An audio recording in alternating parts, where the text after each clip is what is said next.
and this is your f1, this is your f2, this is your f3, this is your f4, and so on. You can think like this, keep on going. So what will happen, f1 will be created for a specific task, f2 will be created for different tasks, f3 will be for different, f4 will be different. Means what will happen, this complete block of code, this entire code is being completed by splitting into a small part. So it will be easier for us for writing code separately for f1, separately for f2, separately for f3. So what will happen, it will also avoid overcrowding. Understood? So what we'll do, you will write first main, then function 1 you will complete it, check it how it is working or not, then function 2 you will implement, then 3, 4. This way you can go with. So what is the official definition of function? You can understand like this. It is a block of code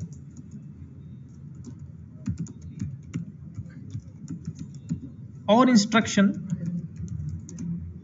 It is a block of code or instruction, you can say. Instruction means programming instruction, that can perform any specific task.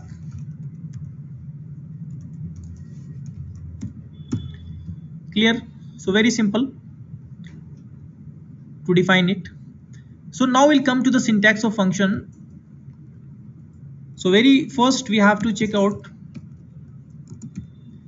return type. For defining any function, return type should be there, and then function name should be there. Then here arguments you have to pass, and this opening and closing. If you are planning to return something, so here we have to use what? A return keyword. This is only when you are planning to return something.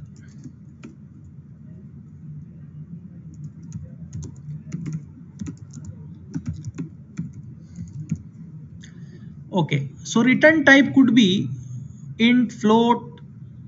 Understood? So I'm writing here, return type means what type of data you are returning as a result from this function. And what is argument? Argument is nothing but it is a parameter which is being taken from function. Is it clear? Now in return type, it could be int, it could be float, it could be char. Okay, it could be anything. Slowly when you progress, or slowly when you go ahead, you will find out these kind of thing will change. Okay, sometime it will come to pointer, sometime it will come to different structure, address, many things are there. It could be anything, but basically as of now you can understand return type could be int, float, char, double, whatever it is, because these data type you are aware.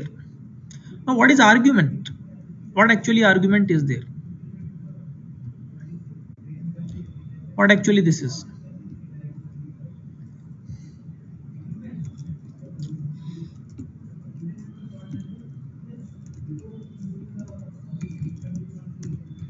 So these are parameters that is receiving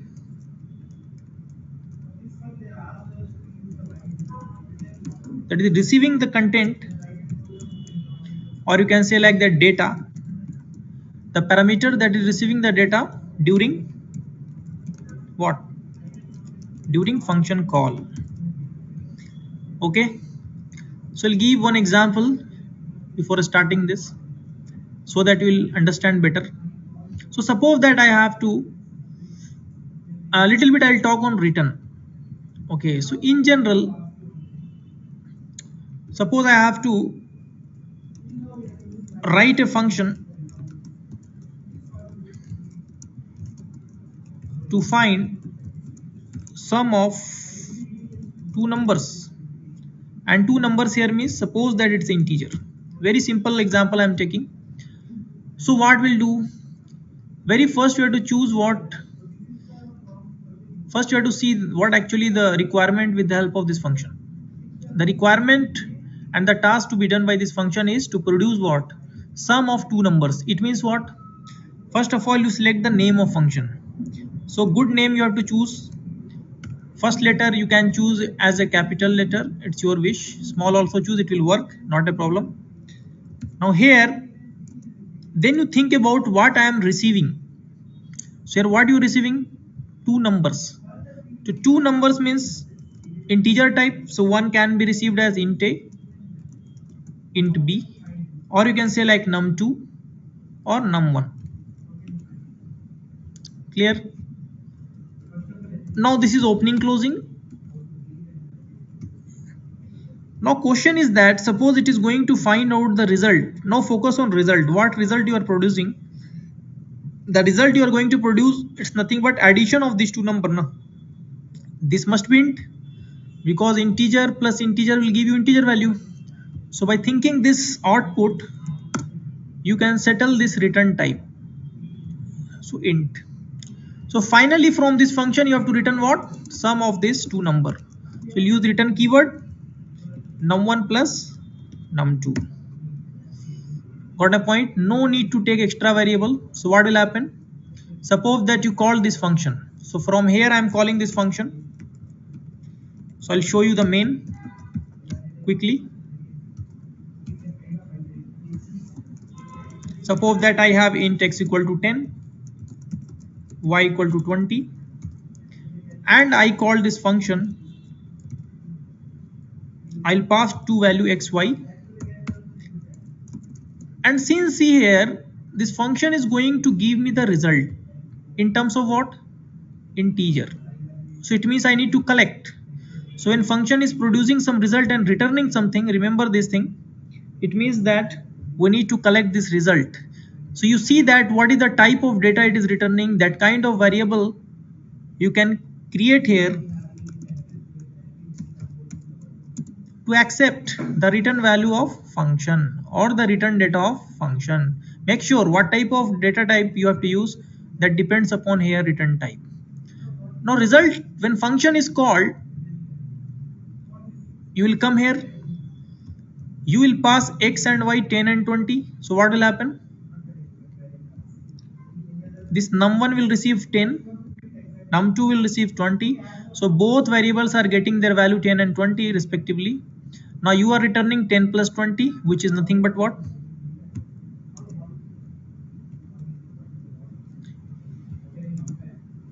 Which is 30, correct. So this is 30 you are returning. So who will receive 30 finally? So when you return from the function task over. So finally result will take what?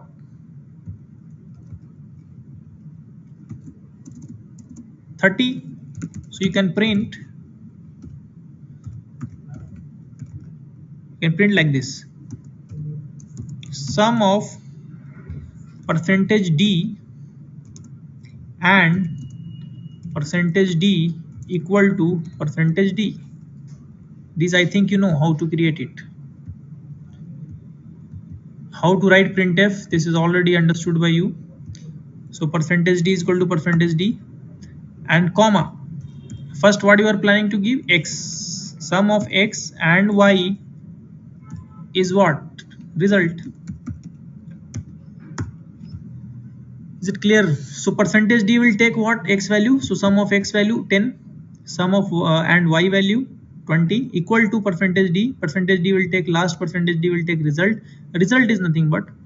So what happened here? We are doing addition of these two numbers, but this load, this operation I passed to this function. This operation to be performed by this function. So here this small block of code I created separately to perform any specific operation. Here operation is nothing but what? Addition of two numbers. This is just very basic example to understand what? Function in terms of programming language. In this way we can do a lot of things when we are moving towards big picture. Okay. Now one more thing is associated here. Function prototype.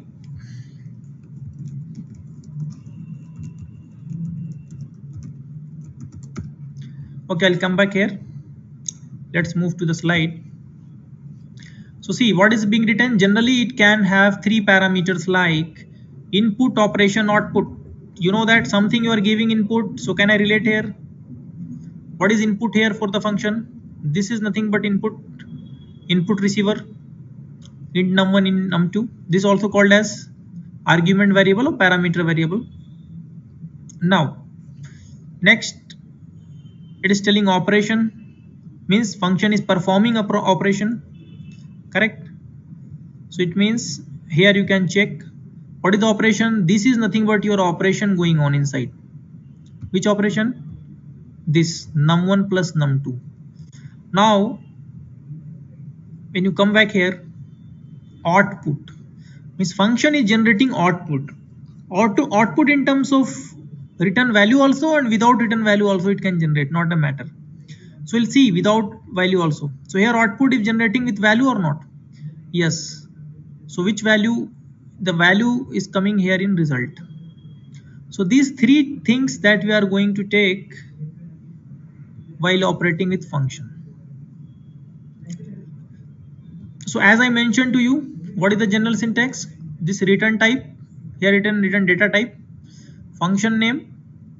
So here we have a choice. Any number of arguments, whatever you are defining the function according to you, you can define here. You can pass 3, 2, 5, whatever you wish.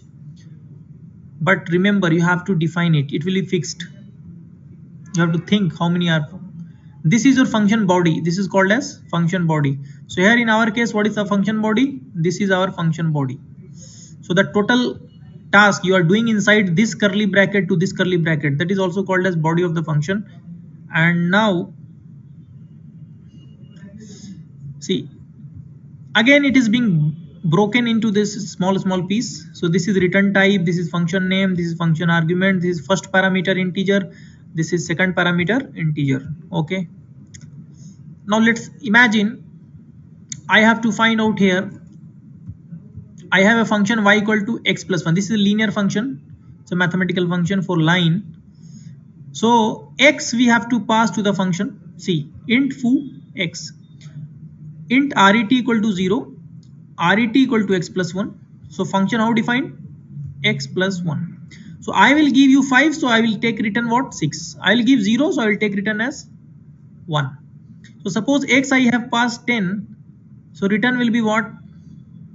10 plus 1, and return is 11. Okay, so this is a little bit towards mathematical side. Linear function, very simple. Now question is that how to call. So here I have already mentioned how to call your function. This is your function call. So here I can mark the comment. This term here we can call it function call. Is it clear? Understood? Function call means when you're calling the function while passing whatever the data needed or argument needed. This is your collecting the output from the function. This part is called as function call. You see, function name, bracket, whatever data you want to pass, that is called as function call. So here in this situation, if you will find out, one main is written, two variable is taken, declared xy, x is 2, y is receiving foo of x. So foo of x means you will jump where? This function. X is what? 2 you are receiving, and you are returning what? 3. So 3 will be received on y. Now y we are printing as a new value of y is what? Previously I am not giving any y, but y value now currently is what? Y value is nothing but the return value of your foo function. So foo function is returning what? 3. This 3 will be stored and it will be printed y is 3. Next, so going to the question, like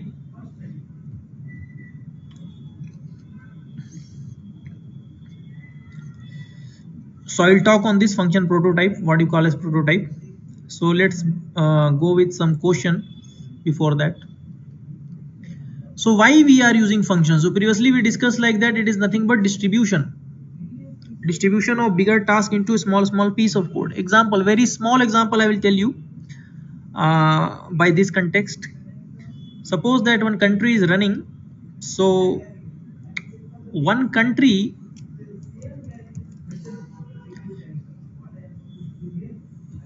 can be handled by one authorized person. Is it possible that one person can take complete control for country, everything he will watch? This is not possible. So what will happen? See, whole country is being united with what in terms of states. What my point? So when you can see is a club of a state, and similarly with a state, when you find out it's a club of what? District. You got my point? So what will happen? This way you can go with the hierarchy down to down. Okay, so every portion, every district, or even in district, some towns are there. In that town, subdivision is there. There are so many. Then localities are there. Then villages are there. Many things are there. So all are doing their specific small task, and everywhere some officer, some person is being appointed to handle it. So what is happening? He is doing something, he is doing something, and he is doing something and reporting to the senior part. Again here. So finally this complete report for what? What is the report for? So finally you are watching this whole country is running. Is it clear? So not every individual's problem can be solved, or every district problem can be solved from this country level. It has to be delocalized, you can say, or decentralized, because here crowd is more. Understood? Suppose my country is having only 50 people. So what? We have to plan multiple states or district? No. Task is very simple. So sometime you might think, sir, here too we have to find sum of two number. Then why we are using function? Question could arise. This is just as an example to understand function use, how to call, how to define, and how to take return value of function. Is it clear? In general, we will not use it for this simpler task. Okay, fine. Let's come back to the slide. So there are so many reasons behind why we are using function. That is, very first thing is that reusability. So I'll talk with my example. Reusability means one time when you define this function, see, this is one time defined, you will keep under, this is one time definition. You tell me now whenever you want, suppose that now whenever you want in your code, here also you want to find sum of two numbers. So can you call like this?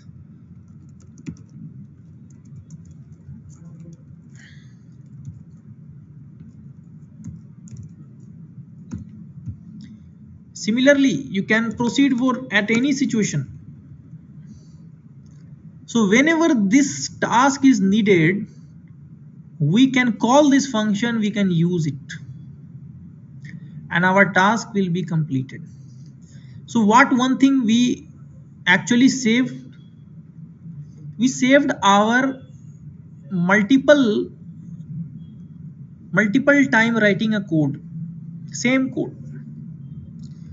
So what happened? One time I have written, and it is being useful for multiple times. Simple example I'll give you. You are using printf function, scanf function, every file, every C programming. How it is going on? Because somewhere inside your library printf function is defined. Understood? And you will be able to connect with the library during runtime, and every time your file you are creating C file, printf scanf, many times, multiple times you are keep on using it. Okay, so what will happen here? Actually, one time you are writing, multiple time you are using just by calling it. This is called as reusability. Then come to divide and conquer. I told you a big and difficult problem can be divided into small piece, chunks of code, and it can be solved easily. it can be distributed for different person to solve also, if it is a very big. And even you go for industrial level, some application design is going on. So don't think like that one person is going to design complete application. Definitely team will be there. In that team, sub team will be there. Then sub team, some members will be there. All members are being required to create separate task to complete. Okay, so that is also called as divide and conquer technique. So using function, this can be used. Modularity, we can achieve modularity, can be achieved. We can achieve modularity for completing our task. Means suppose that here I have written my function. In this function, if I want to make any changes to create some new function, understood? So what we'll do, many times it is found like that we can just have a minimum change and something to create some other task, understood? So this actually terms is called as modularity. Means any function task which is already written, we can just have a part of that function and we can create something new. That is also called as modularity. We can use it. And another thing,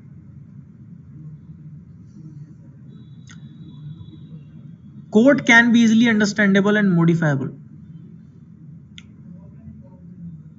Easily understandable and modifiable means what? It is already connected with this modularity term. So when you see here, code looks very clean, neat and clean. How main task is being distributed. So I told you before also, your code lines will be overcrowded when you are going with 1000 10,000 lines of code under main itself. So under main itself, if you are writing 1000 lines of code, so what is going to happen? It will become overcrowded. So it will not, its visibility is not good, readability is not good. Okay, so to have a better readability, we can separately we can write the function and we can call it, so that we can understand, okay, this is the function doing, so we can come back and we'll see separately. So not everything will mix up.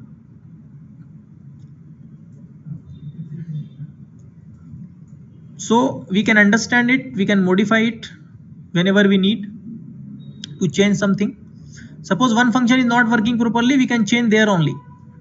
That is not going to affect for other function and all. Okay. Functions are easy to debug and test. Same thing again. If you are writing the big task into a small portion or a small part of code, so it will be very easy to see where is the mistake, how it can be resolved. It will be very simple.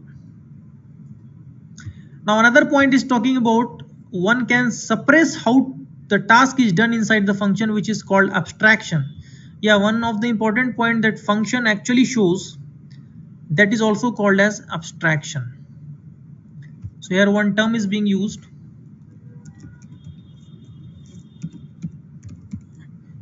What does this word means? Abstraction means actually hidden, something which is working but from the backside. So you can say like that, it is hidden. Understood? So in real world also we can see like many things are abstracted which is not for our purpose. Example, you are going for ATM machine, you are going and selecting some option based on menu, withdrawal of money. So what happened? There are some options will come. You will select, you will write your PIN, you will insert your card before, and you will get the money and you will just return back. What is actually happening inside that, how money is being counted, nothing is being known to you. So one kind of abstract, but many things are working inside. Similarly here, abstraction, how it is providing, just to understand this sum. So forgot about this function look, how it is defined. So what will happen when you call sum of xy? You will be able to get the result even though you are not going to see its code. Got my point? So imagine, similarly, you imagine like printf, scanf. Printf scanf is working for you, but you are not supposed to, or you are not, worry about how it is being defined in the backside. But our task is being done. So instead, without knowing or without watching the code which is written for scanf or printf, we will be able to use it. So that is also called as abstraction here. Why? Because we are just watching, we are calling printf, but we don't know how printf scanf is defined. So that is also one kind of abstraction that is provided through function. Next, again, it is being completely broken into a small piece for naming. This is your main function, this is your function call, this is your actual arguments, this is your return type, this is your function name, this is your formal arguments, this is your function body, this is your return from function, you're returning something. Okay, this overall picture is being clear. So here you can understand in the function what are the arguments, who is the receiver. This is called as formal arguments or formal parameters. The thing that we are passing here during function call, we are passing our data na num1 num2. This is called as actual argument or actual parameter. This you should remember. The data which is passed during function call, this is actual argument parameter or parameter. The data which is being received during function definition, you can say like this, during function call. So this num2 and num1 here is variable who is receiving num1 num2 value which is coming from main. So this is called here as formal parameter or arguments. Now come to another part, function ignoring return value. So very simple. What happened? You called the function, but we know that this function is going to return some value. Correct. Suppose that function you are calling and function is returning also, and you forgot to capture it. So what will happen? Nothing will happen here. Function you called, but you did not receive. So what will happen? You are printing sum. So you will get what? 0. Because sum you did not update it. Na? So what happened? Add numbers function call, num1 num2 passed, and here sum is 0. Sum equal to num1 plus num2, return sum. So this sum is this local variable, this function local variable. But here nowhere collected. So when you are returning, you must have to collect. Otherwise, no need to return. It depends upon situation. I'll talk on that. If you will not return, what to put.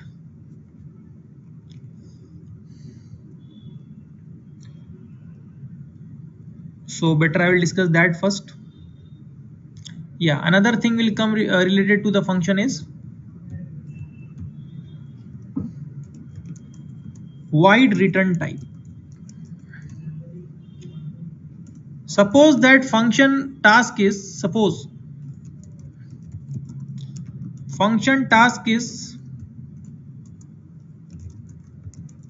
to print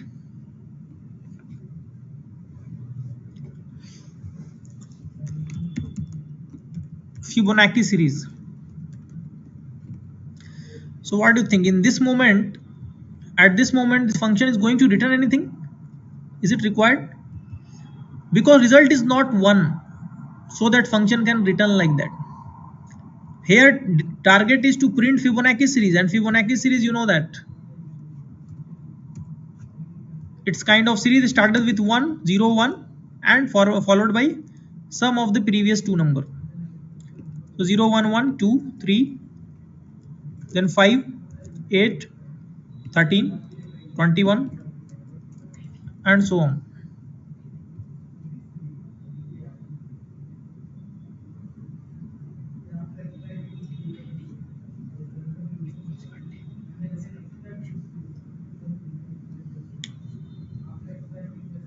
Understood? So here I have to produce this output. Got it? So what do you think? This can you return? So one note you can understand, through return keyword. This I will ask you later also. Through return keyword, you can only return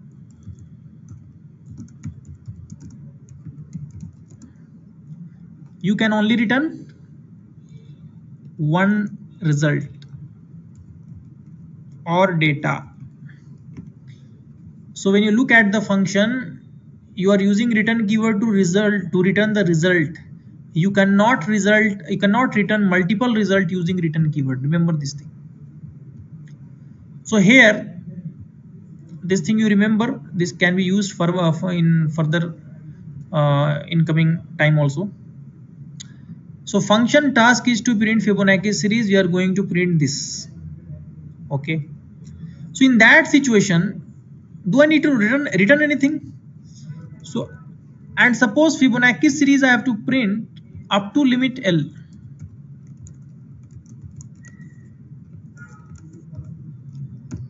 Up to limit L. So L is suppose L value is 25. So it means we have to print Fibonacci up to 21, because after 21 what will happen? What the next? It will be 34, which is not going to be taken. So here our output will be till 21. So for this function, how can you define? Function name you can apply Fibonacci. Here you receive what? Limit. Anything else we have to receive? No, not needed. Now my function is going to perform the task of printing.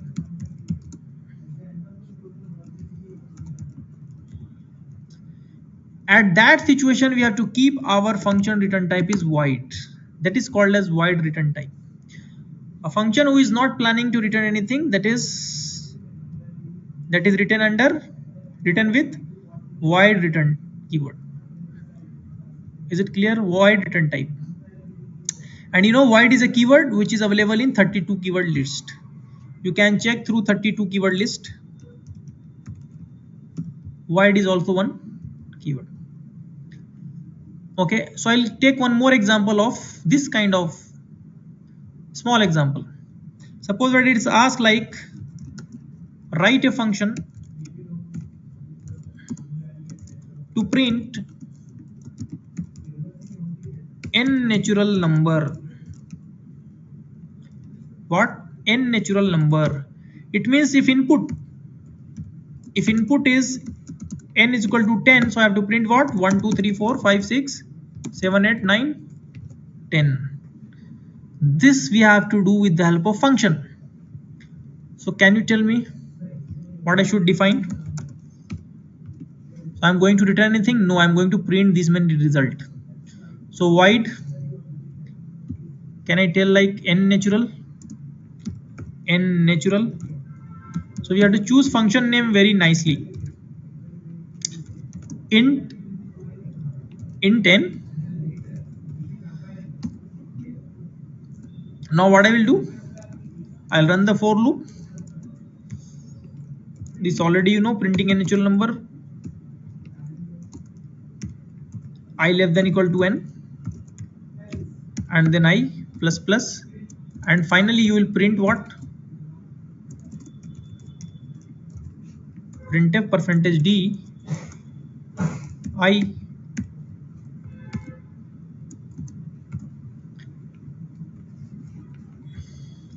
So here what will happen? This function I will call through main. So can I imagine like that?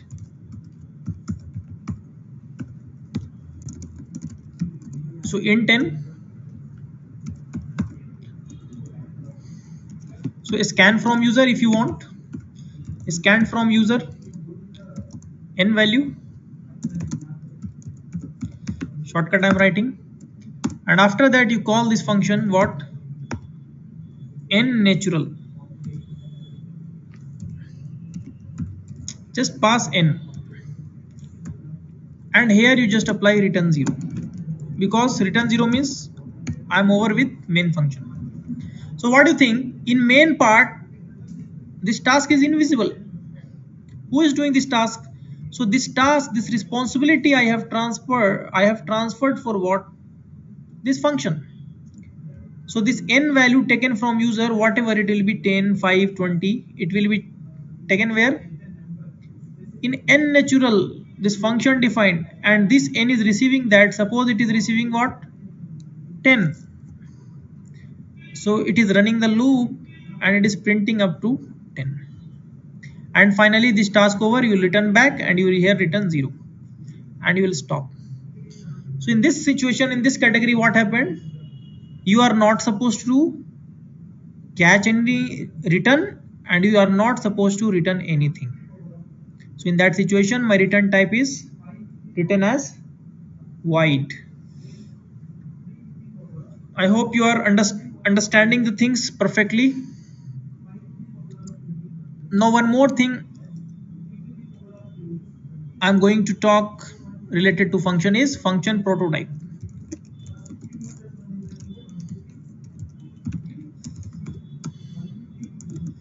So what does function prototype? It's also called as signature of function. That is giving information like, just a signature of function. This is not a definition, but signature of function that is giving information like return type of function, function name, and parameter type.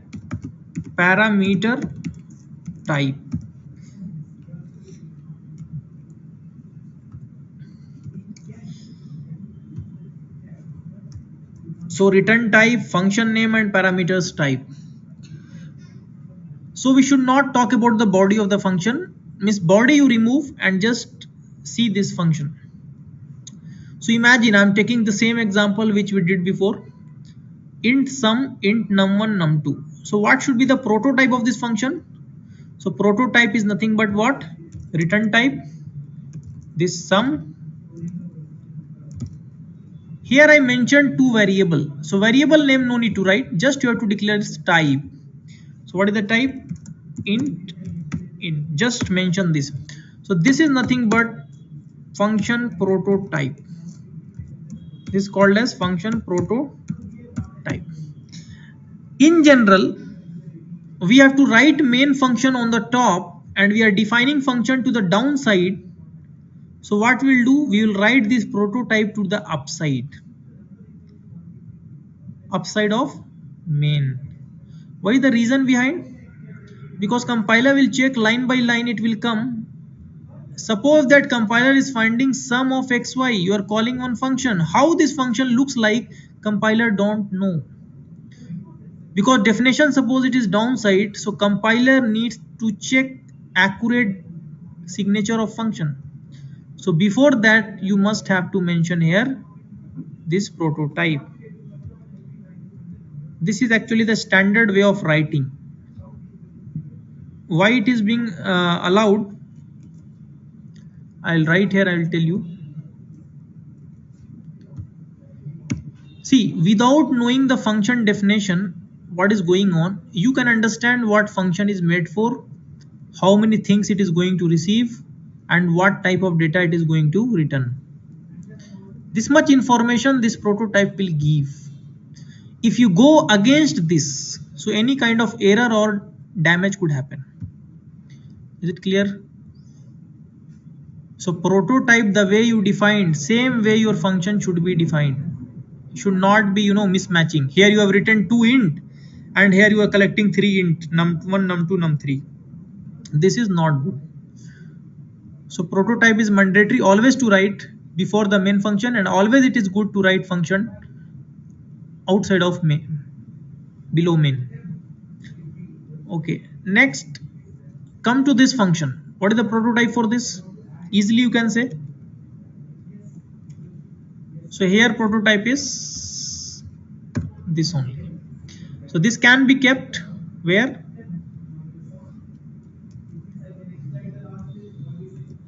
Here.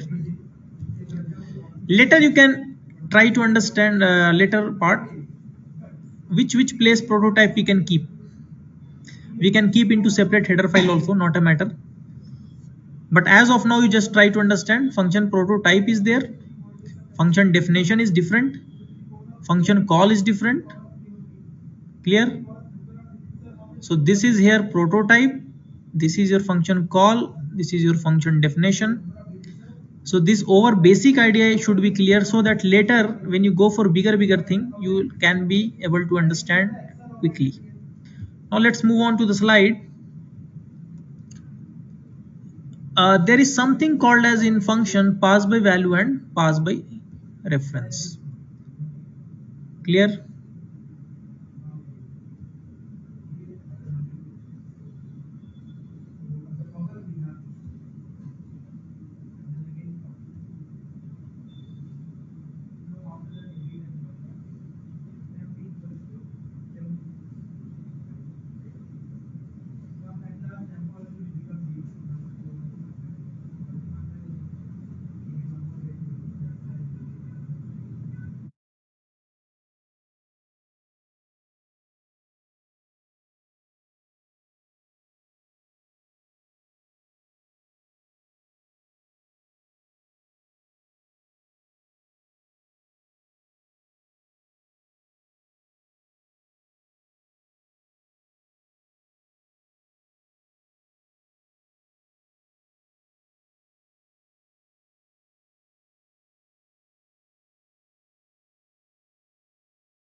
Okay, fine.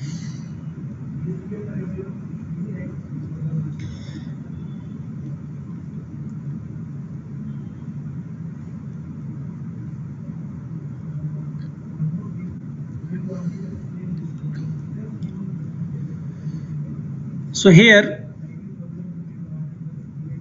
function generally will be called in two different ways. The function is categorized into two different forms, that is called as, one is pass by value and second one is pass by reference.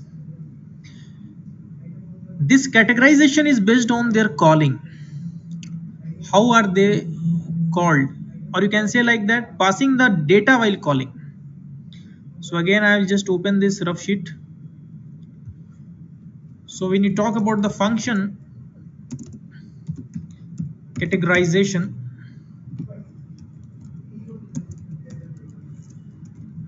this thing is very important, on which basis actually this is being categorized. So based on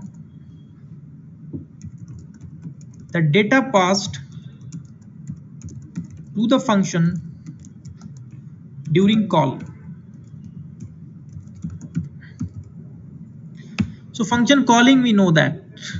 So how you are calling the function, what data you are passing, based on that it is divided into two category. That first one is called as pass by value, and here second one is called as pass by reference.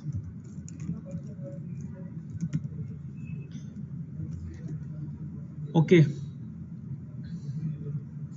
so this concept is very important regarding interview purpose also, and in terms of uh, when you are learning programming you should be clear with these two things, because they have some advantage, this pass by reference. So first of all, I'd like to tell about pass by value. So it is also mentioned in slide, so better I will write here. So here, passing value to the function.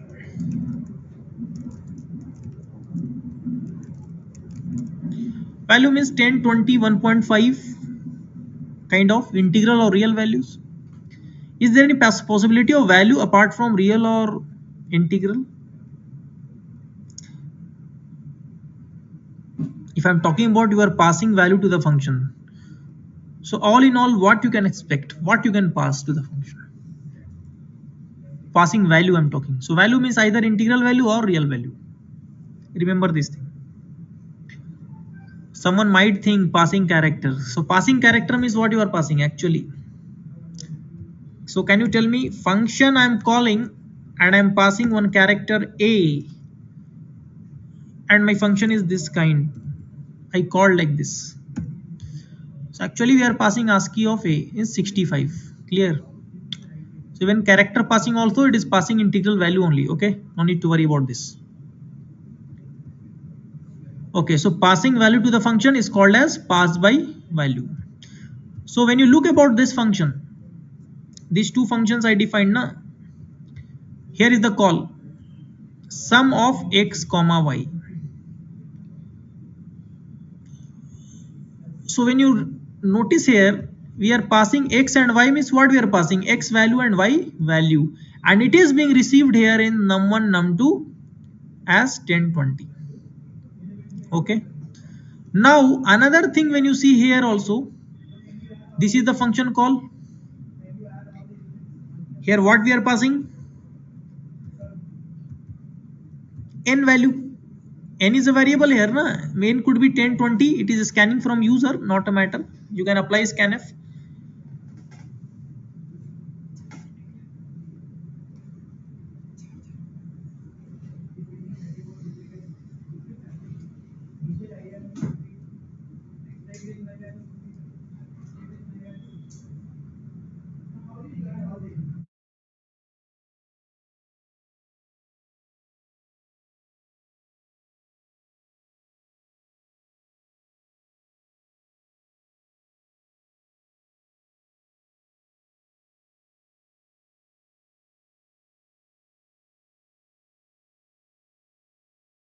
Yeah, so here we are watching like n natural n. So I'm passing n value, which is being collected where, which is collected in 10. So what I'm passing the value of n here. So above example that we have seen, they are belongs to pass by value only. So before going to the much difference between these two, first we'll talk on pass by reference, what we are passing actually. So passing address to the function while calling, called as pass by reference.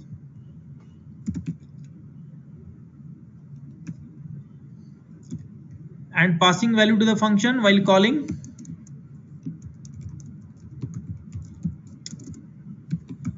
called as pass by value. Sometime we'll call it the pass by reference, PBR.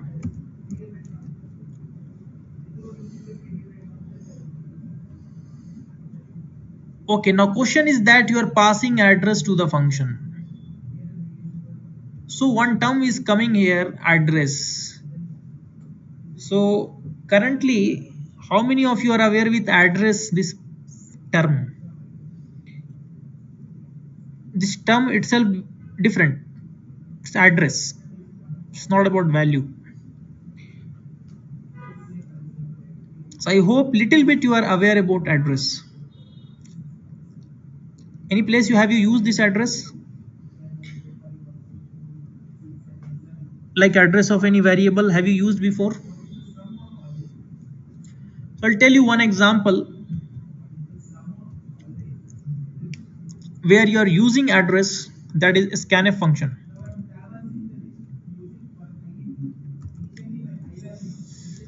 I think more than this you never used it.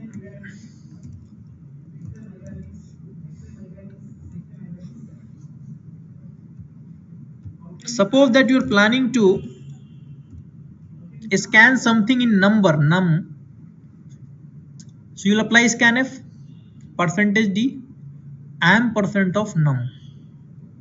So this function scanf, what you are passing, it's %, of num, number address, this variable. Now what if this address, what address it is actually? So little bit I'll talk on address. Here means memory address. Clear? Now again I have to go a little bit in detail what actually memory address is, what it is. So little bit you have to understand. Suppose you created int x. So what do you think? Memory is created or not?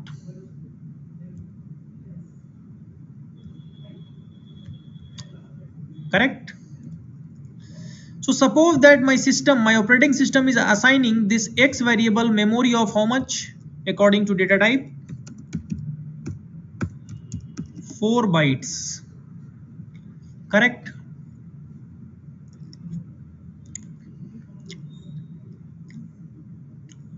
I'll tell you what is the smallest unit of memory.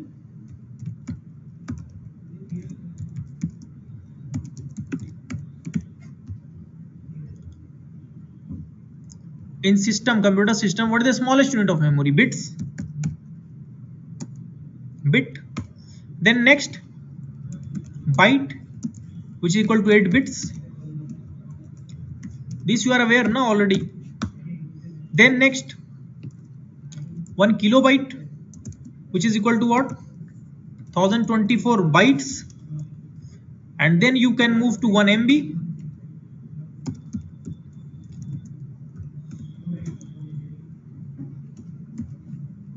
So 1 MB is equal to what? 1000 KB, 1024 KB. So when you look about this memory distribution in terms of unit, smallest unit is what? Bit. And you know that in 1 byte how many bits? 8 bits. Then 1 KB, 1024 bytes.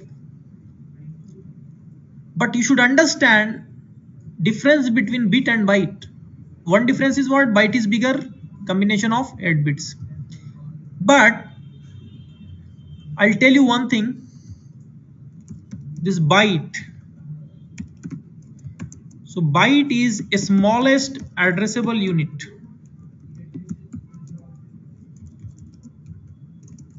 Of memory in system. This you should remember. Means there is addressing. Addressing is nothing but, you know, denotion. I'll tell you a little bit what actually address means. It is similar like real world only. Imagine how much memory you are working with. RAM memory 8 GB, 16 GB, 12 GB, it depends. GB means are you getting how many bytes are there, how many kilobytes are there, how many bits are there. It will touch to billion. You will try to check how many bits are there in 1 GB. It will touch to billion. So continuously, you know, transaction of data is going in the memory, coming out, going inside. So without address, proper address, can our operating system be able to work efficiently? Because thousands, lakhs of data are, you know, transaction within minute or second. So idea here is that we must have a complete address. Even though in our real life, suppose I am taking the example of Bangalore.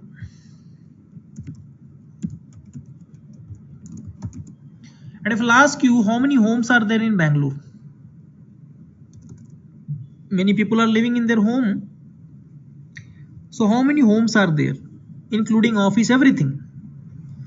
How many buildings are there? So when you reach to the conclusion like that, maybe 5,000. Imagine 5,000 buildings are there. People are living there. Suppose that no place having no address. What will happen? Can you able to find a person living in Bangalore without address? This is not possible. So addressing in real world also, it is very important. If address is not there, the matter of searching is a kind of impossible things. Another example I'll give you in terms of address itself. Very simple example you can easily understand. Suppose that in your room there is a cupboard. Correct. In that cupboard, many boxes are there. Small boxes are there. This kind of box.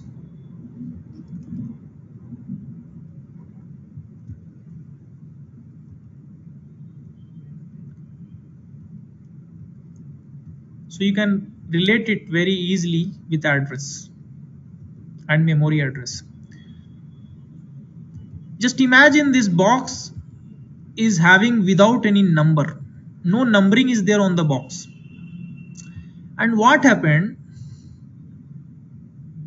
I have one ball I have given to someone. I will ask someone to keep in some box, and box suppose that it's having 1,000 cubes, and I ask one person to just keep that ball at any place. You go and just keep it, and all boxes are empty. Suppose that I have given him, okay, go and open and just keep it. So just boxes are open, they are without locks. So he came and kept that ball here. Clear? Now what happened? He left. He kept the ball and he left. After some time again I will call some person and I will ask, go, there is one ball in this cubics, you can say like, and you have to find it out. You will tell where actually it is placed. I told like in cupboard some boxes are there, any one box the ball is available. So what will happen? He will start searching here randomly, openings, watching, opening, watching, and box doesn't have any numbering. So what will happen? This person, what do you think? It is very difficult. So as much this number of boxes is being in large number, it is very difficult for the another person to catch it up. So idea behind this that if my box is having numbering, this 1, this 2, this 3, you got my point? If my box is having some numbering, so this person, those who kept this ball, he'll kept some number, suppose 20 or 25, he will come and return and tell you it is available in box number 25. So directly you can hit at accurate place or not. This person has to search anywhere? No. So what happened? Similar way you can understand this address is nothing but this numbering given to every bytes of your memory. Is it clear? So similarly you can imagine this is your number of bytes. It's a bytes block in your memory. So every bytes is having one address which is starting from 0. Clear? 0, 1, 2, and they are integral. So I'll talk on that. So every byte is having one address. So computer will be able to, your operating system will be able to assign memory, allocate, deallocate the things very easily. Data is going, coming, a lot of process is working, internal communication happening, memory usage going on. Okay. So these things should be clear. Because understanding this only you will be able to understand this address concept. Okay, imagine randomly I created int x. Do we have control where this memory is being created? You tell me, I created int x. I just written int x. Do I have control that it will be allocated to 5,000 number memory or 1,000 or 1 lakh? We don't have control over this. This allocation is being done by operating system. Wherever it is being available, it will give you as per the convenience.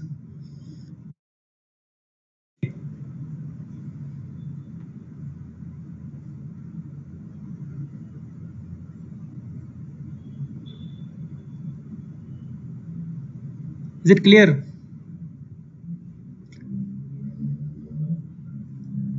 So suppose that randomly X I have chosen in text, so 4 bytes system has to give. So it means that how many bytes it is going to reserve? 4 bytes. So I can think like this: 1, 2, 3, 4.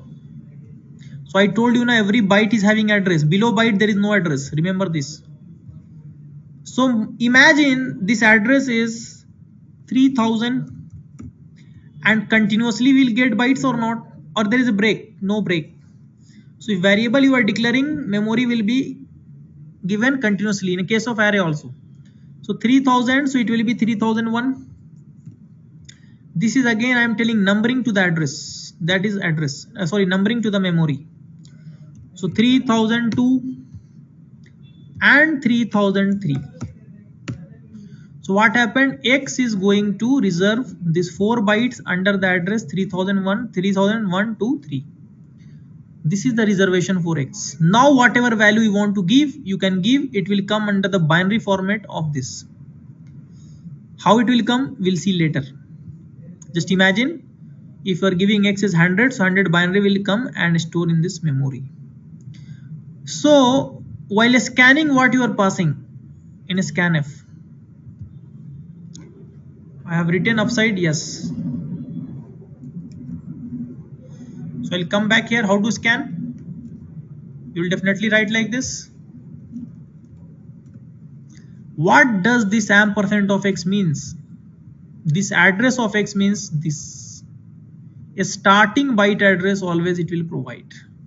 See, although X is engaging 4 bytes, but always ampersand of X represent first byte address. First byte address is enough, because system knows that after that 4 bytes are there, means they are continuous only. You got my point? So 1 byte address is enough. So ampersand of X we provided to scanf, it will go to this place. Whatever the value you are giving, 100, 200 or 150, this value is going to store inside this place. In terms of what? This place it is going to fill in terms of binary. Is it clear? So that kind of thing is there in terms of addressing. So I asked about address concept. This much only you have studied what? A scanf.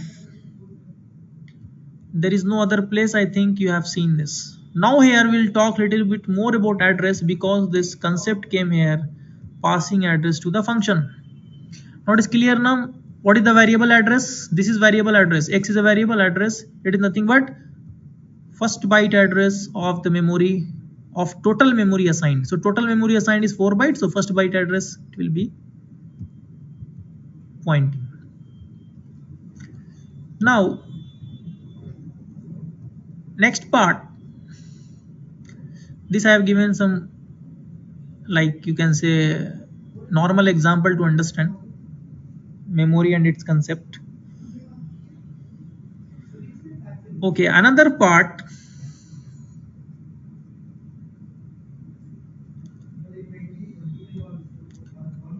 So pass by reference, I need to talk little in depth, is a concept of passing address. So you tell me, value when you are passing, value you are passing means normal variable is accepting.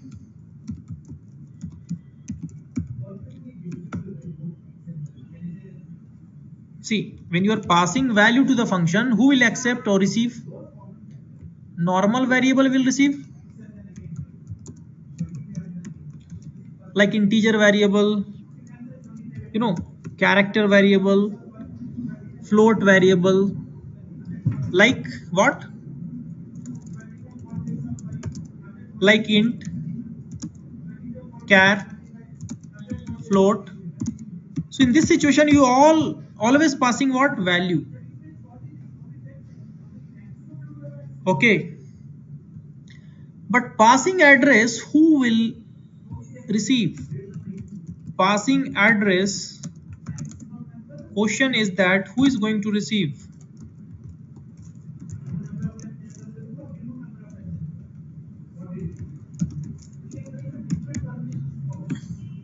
That's the question. Can I store address in this kind of variable? Suppose I passed address of x, then who will be the receiver on other end? Example, I call the function, I am passing address of x, address of y. So in this side, how I can define the function? Can anyone tell? Here so I will write whatever I write. Here what I should write? So receiver cannot be a normal variable like this. So that generates a topic or concept of pointer. Okay. So here the receiver part is nothing but a pointer. It means here actually need of pointer came. So who is going to receive this address kind of pointers? So before understanding pass by reference, first you have to understand pass by reference. So little bit just definition we have seen. So before going in working mode, we must have to understand concept of pointers. And this is one of the favorite topic you can say, or one of the best topic of your C programming relatively, which is involved in many places or many you can say like that many situations. This pointer helps a lot, and especially in field of embedded side when you go, it's having a very big role. So let's understand. If someone knows what is pointer, they can just give the definition.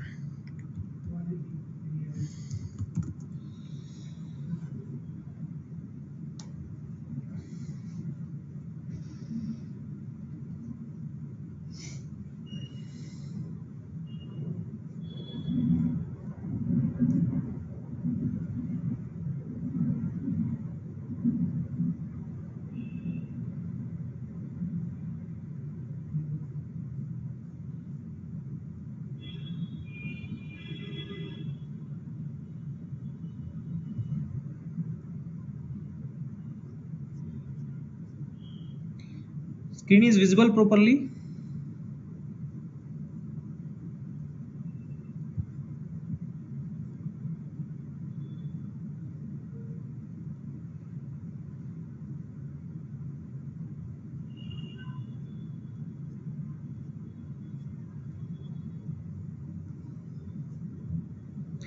Yeah, I found many people are writing answer like used to point the data present in the address.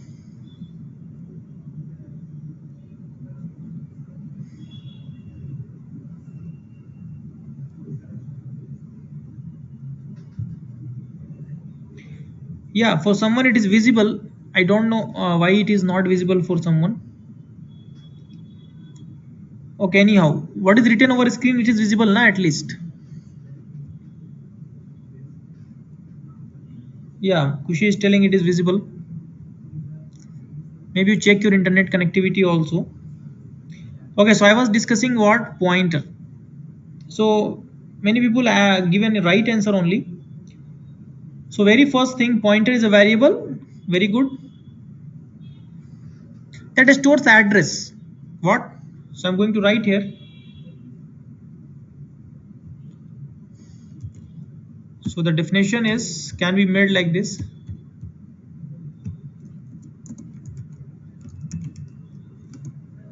First of all, pointer is a variable that stores address. What address? Memory address. So it could be the address of array, it could be address of variable, could be address of function, it could be so many things. So in general we have to define, specifically we should not define, like pointer is a variable that stores other variable address. So our concentration will go more over on variable. Later we will came to know pointer means it could be any address. Understood? Memory address. So pointer is a variable that stores address, nothing but memory address. And I discussed already what actually memory address. It's numbering to the this memory address. It's numbering to the memory for each bytes. Now question is that how to declare it? What is the syntax to declare it?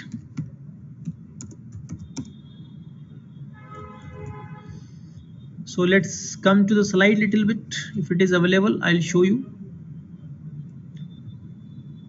So pass by value I already told. Yeah, here syntax is not given.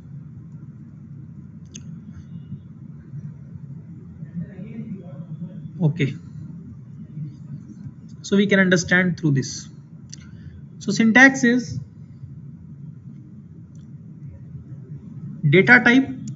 Which type of pointer you are going to create, that data type you have to give, followed by star, followed by pointer name. This is the declaration.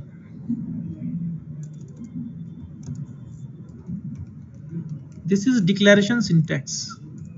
Now example, parallelly you can see. Example int star iptr. Iptr means I'm choosing for integer pointer. Then similarly char star cptr. Another way we can choose float star fptr.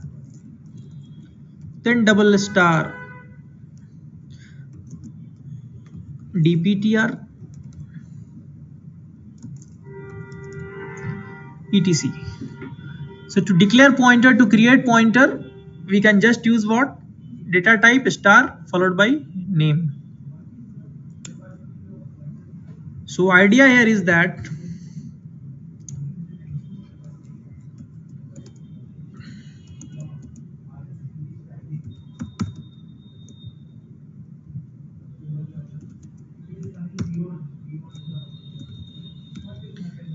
since we have basic data type float, char, int, double, so I discuss about this only. Going forward you will be able to understand a lot of type of lot of pointers are there of different type of category. So as of now we have to understand this one. So very first thing, it is going to store the address means it is going to take some memory. It's a variable, na? So if you create a variable, it itself takes some memory. So very first thing you have to understand size of all pointer, no matter what type it is. Size of all pointers are same. No matter it's int star, char star. See, size of variable of int, char, float, double different, but size of pointer all are same. So it depends upon bitness of system. So if you are using 32-bit system, currently nobody is using actually, but if you have 32-bit system, all size is 4 bytes. And if currently what we are using, 64-bit system. Okay, 64-bit system means 8 bytes. So what currently we have, everyone we are having 64-bit system. So remember this thing, it depends on bitness of system, not the type of pointer. So this entire all type of category of pointer, they all are going to take how many bytes of memory? 8 bytes to store what? Address. Why 8 bytes? according to 64-bit system, because memory address is becoming bigger and bigger value. Understood? Memory address is not, it's a small value, it's a big value.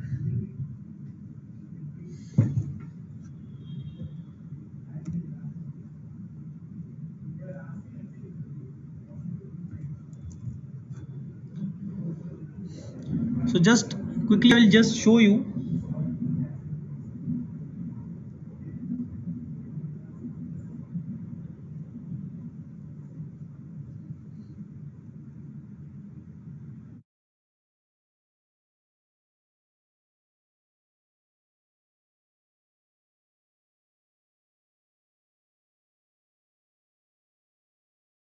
My terminal is visible. Okay.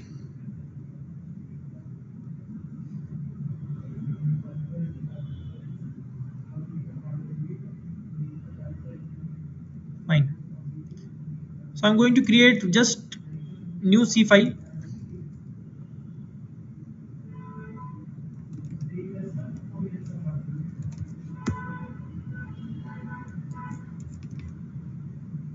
So general syntax I am following just to show you the address value.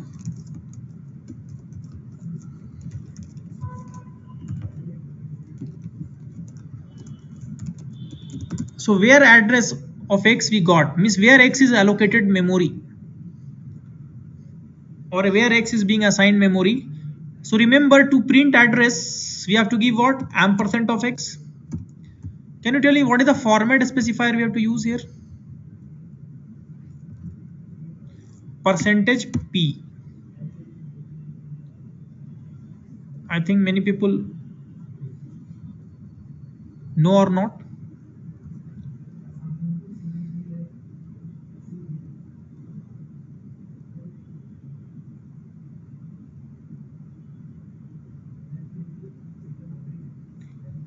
So percentage P is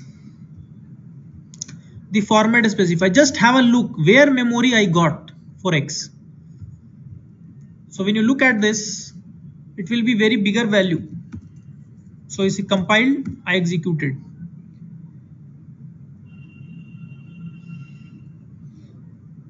You got this point? See, why percentage P? Someone is asking. See, percentage D is specifically for decimal value of integer. And since percentage D will cover 4 bytes only. Got a point? Percentage P is separate format specifier which is being created to deal with address value, and address value to deal, it's a bigger value, so it is better to represent in hexadecimal. Okay, so when you look here, percentage U you cannot use actually. Percentage U is for what? Decimal unsigned value, 4 byte. I told you address is exceeding 4 byte. It is under 8 bytes control. You see now how many hexadecimal are there? 1 2 3 4 5 6 7 8 9 10 11 12. Means it is touching 6 bytes. So it is under under the you can say like 8 bytes capacity. So percentage U and D is no more useful here, and that value is completely decimal value is bigger na. So address always we have to print in hexadecimal format, and we use what? Percentage P. Yeah, just check my code. How to print the address? Any address. I'll show you many address. So int X address, how will you get? Ampersand of X. So percentage P.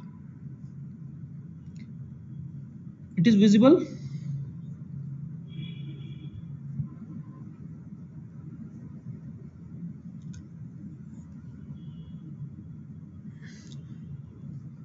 So why I shown this? To let you understand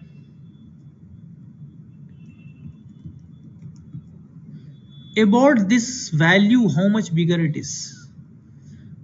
So that is the reason here, since our RAM is growing and bitness of system is extended to 64. So address value we cannot deal under 4 bytes. As I mentioned here na previously, when we are working with a small grade system, 32-bit system, so 4 bytes only pointer means their RAM size is lower, so address is not that much bigger value, because number of bytes are less. Now number of bytes are significantly increasing na. So we had 64-bit system.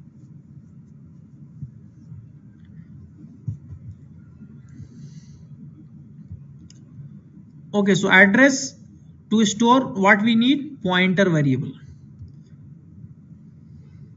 This part is clear, more you will understand later. This much clear, this is how to declare and all these things. Okay, let's come to for showing this, how to store the address of x. So what I will do, I'll create int star ptr equal to ampersand of x. So see, first I printed what, address of x, and again address of x. One I am printing through ampersand of x and another I am printing through ptr. So this is the general way to store address. Which address I am creating here, which address I am talking, address of x. X is which type of variable, int. So I chosen which pointer, int star. Why we are not choosing here char star, float star, double star? Reason is there, I will talk on later basis, but you just understand. Address of x I stored in int star pointer, so I am printing through address of x also and ptr also. So you will get what, same answer. Are you getting same or not? 3611C.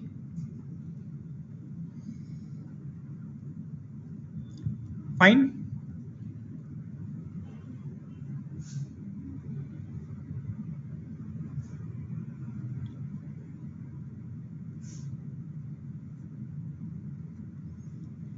So it means it is showing that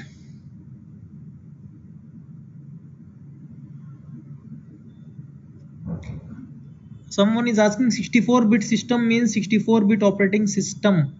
No, this is your architecture of your hardware.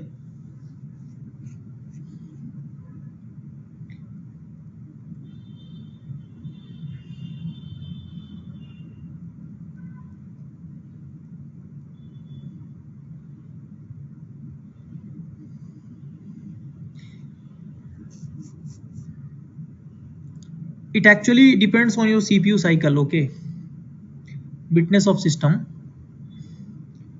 because to execute our program na we need CPU. Understood? It depends upon CPU architecture. That is our not syllabus to learn here. More thing you can go in LI, then you can see in deeper side. Okay,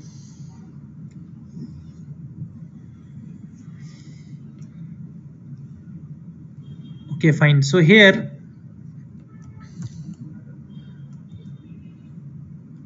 this I shown to you how to store the address. Now this is clear about pointer declaration, its size and all the things. Now when I will come back,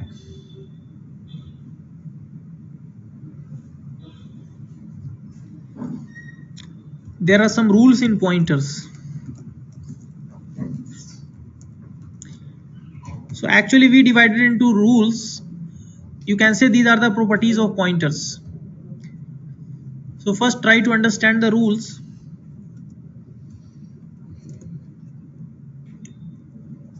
So rule number 1 is telling what, pointer is an integer. This rule is telling pointer is an integer. What does it mean?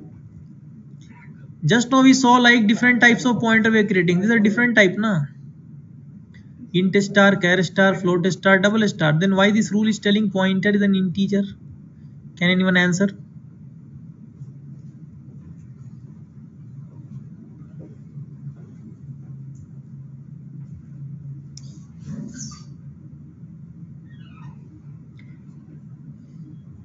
So why we collectively watching like pointers and integer? All pointer means here no specific type discussed.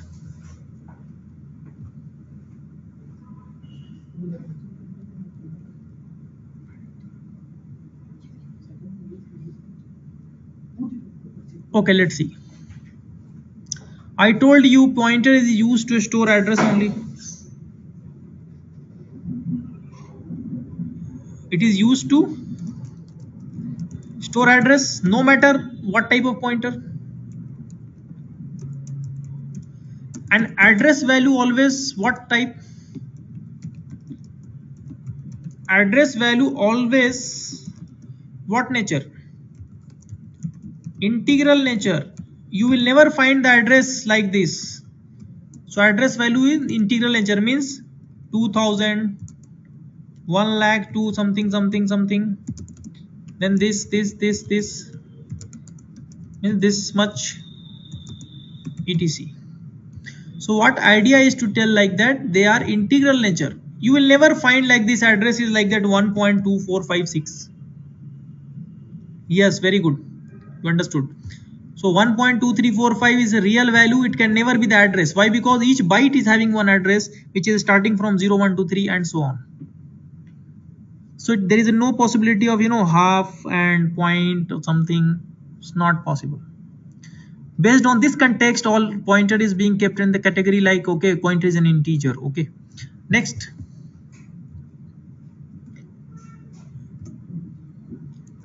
Another point I want to add here. Since pointer is an integer, so take int star ptr. Can I store 1000 here by our side?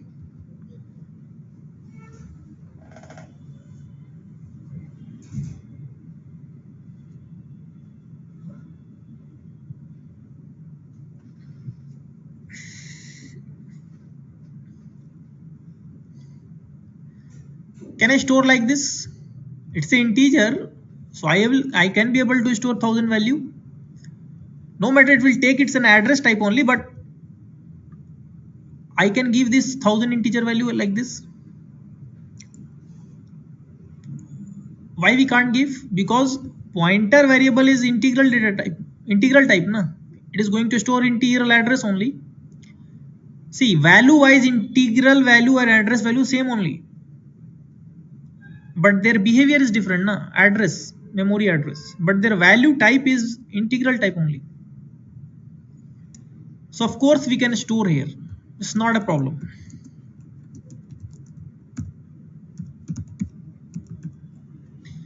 It's clear.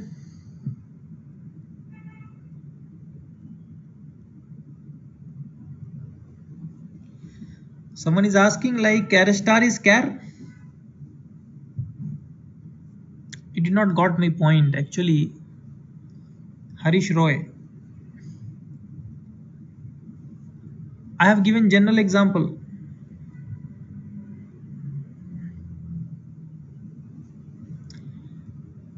That's why I shown you address na printing. Look at this address. You're not getting my point. This address, when you look, address type is integral type. Integral means 100, 200, 1000, 1000, these numbers, integer numbers. You're not getting my point. What is char actually? Char is also integer only. Char is also integer data type. Maybe you're not understood char properly.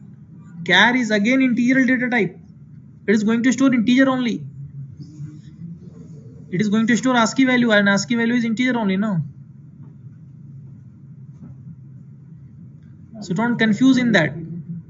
We are storing character in char means what we are storing? We are storing 65, 68, 100. These are nothing but ASCII value. Char is integral data type only. And all pointer is going to store memory address, whatever address. So it means what? Later I will tell you what is the difference between then char star, int star, float star. That is not still cover. But depends on the size, they are same. Depend upon the type of data they are going to store, that is also same. They are all going to store integral address. Okay. Something more will be clear with the latter, this coming pointer rule. So first you understand this. So what I was asking, can I store like this 1000? You can take anything. You can take this char star Peter also. They all are pointer to store address. Yes, we can, of course. Okay.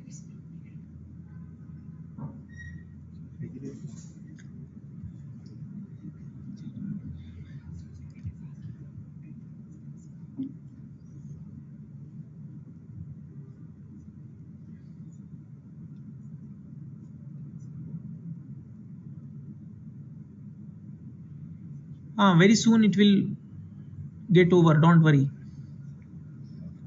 Yeah, address in hexadecimal form means what? Hexadecimal is just a representation of decimal value, na, or binary value. See, I will ask you 100, you print hexadecimal. So what you will give? 0x64. So what is the difference between this and this? There is no difference. Hexa is just a representation of what? Binary only. This is just another way of writing, you can say 100. Hexadecimal we are using because number will become very bigger. So hexadecimal will make it more compact. Okay, so pointer is an integer, clear. We can, yes, we can store any value inside pointer by our choice, but this value is taken as an address value and it is completely illegal. Okay, I'll talk about later what is legal or illegal. It is clear. See, previously I shown you this thing. If you remember previous example, I did like this.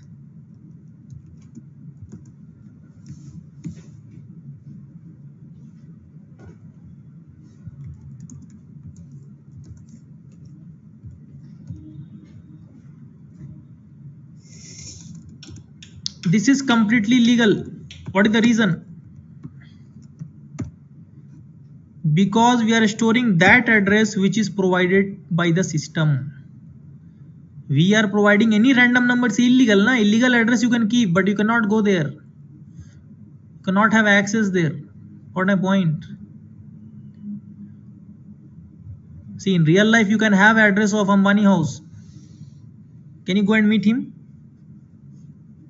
Can access anything there? No. So here also same rule followed. Illegal address you can store, but you cannot work anything. This we'll see in later, you can say, like other pointer rules.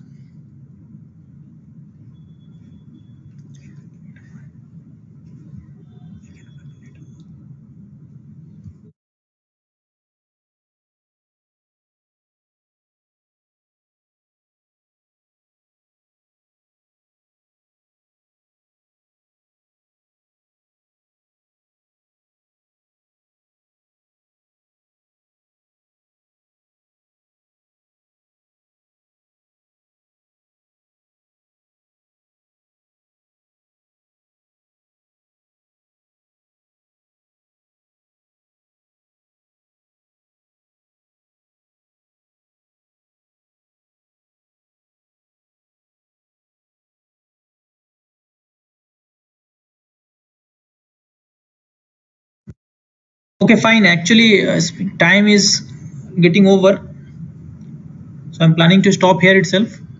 We'll discuss this thing. Okay, proper clarity will come. Again, I'm telling to many people, because it is just a start of pointer. Soon we have to go, a long drive in pointer. Okay, is it clear?